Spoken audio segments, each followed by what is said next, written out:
Hello, this is 14 Track K here. I'm just going to be showing my knife collection. It's a rather small knife collection at the time, but I'm fixing to be getting some new knives in the near future. Here, maybe in a couple weeks, I'm getting a new switchblade. Don't have any switchblades right now. My last one broke, and I'm fixing to order one at bladeops.com. Really, that's where you need to go to get your knives. I hadn't bought, but maybe Actually, I haven't bought any knives from Blade Ops, but trust me, their knives are cool. I got a couple friends that have those. Order them. They're good. Okay, what I'm going to do is I'm going to show you my knives. I'm going to go in order of value. Let's see. First, I have my Remington R2. It's a waterfowl edition. Very nice. They are pretty expensive. My grandpa gave it to me. Let's see. I think it costed maybe around $120. $100. He got it back in 90, probably 90, anywhere from 85 to 90 is when he got it. And let's see, they made them, I think, starting in maybe 85, 80, and they made them all the way to like 95 in the U.S. And then I think they switched over and made them somewhere else. And this one is made in the U.S. if you can read that. Probably can't, just because the camera probably won't focus. But it says made in the U.S. on there. Made in USA. Okay. That was my first value knife, or expensive knife. This one is a Gerber Evo Tonto. It was maybe $25. Not that expensive. It's just my EDC knife. Then comes the Smith & Wesson Cold Shield something. Just says Cold Shield on there. And you can tell I've got a lot of use out of this thing. Taylor Cutlery makes these. Okay, here is another it's a cheapo knife is what this is. Okay, I'm not putting them in order of value. I'm just putting them in order of I guess what I like the best. I don't like this one at all. I just picked this one up. I've had it for maybe a year, 2 years, and I got a lot of use out of it, but I hate it. It sucks. It has so much blade play. See if you can hear that clicking around. It has so much blade play. Let's see.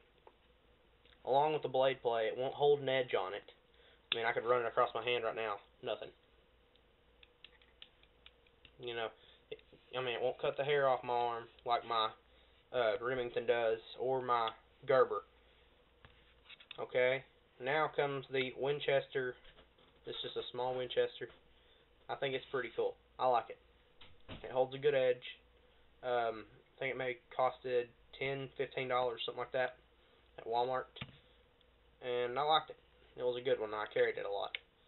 And here is a Frost Cutlery. Good knife. I mean, I carried it a lot. Got a lot of use out of it. But it's just kind of too bulky for me. I like a smaller knife to carry.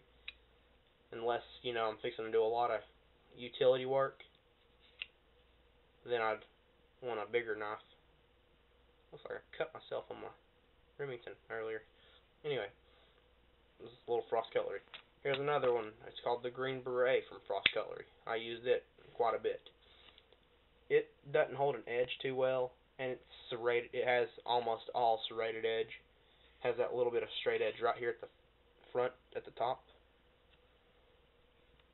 Yeah, it was okay. It's not a really grippy knife at all, because it's plastic.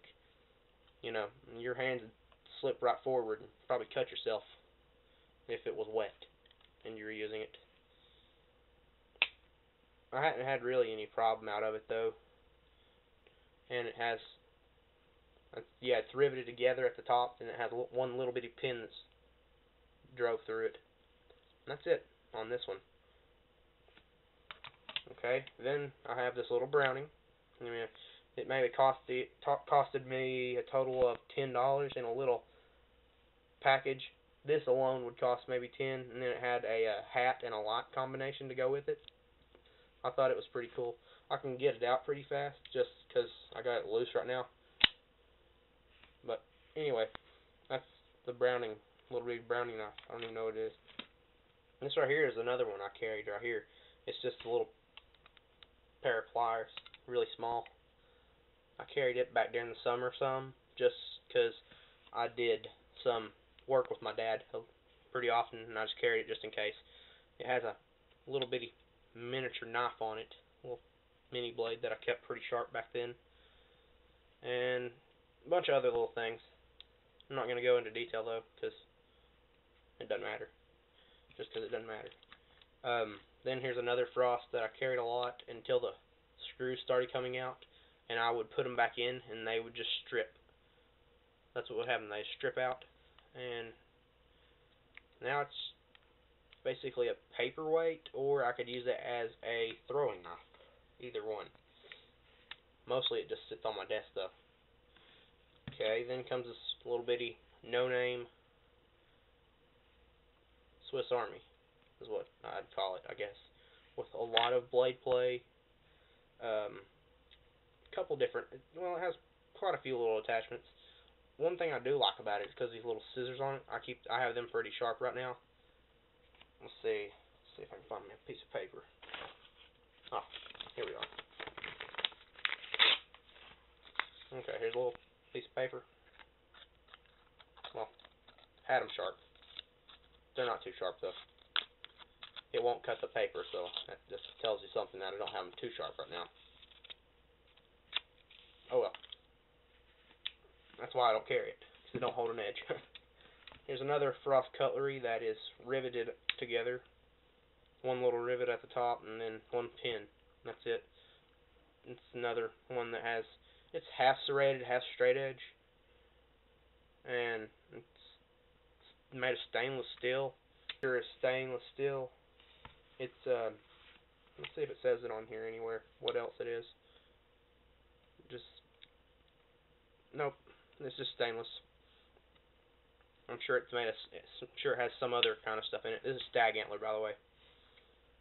I'm pretty sure it's maybe from elk. I'm not sure. Maybe deer. I'm not sure. Even though I hunt a lot, it looks more like deer to me, just because of the way the coloration of it is. But I don't know. Let's see. Then on to this little bitty one. This little Raven's Claw, I believe is what they call it, by Frost Cutlery. It's made of stainless steel, made in China. How surprising. And then the Frost Cutlery Delta Ranger. It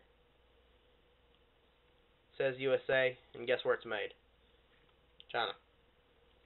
Well, that's all my knives for now, but I'm fixing to get my other switchblade, and then probably another switchblade after that.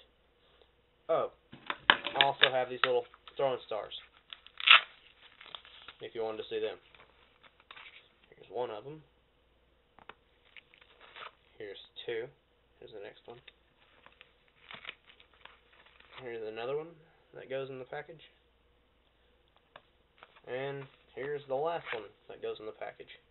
I like this one the best. It sticks the best in the trees or a door or anything, really. Okay, that's my knife collection and my other thing, my throwing stars. Here they are.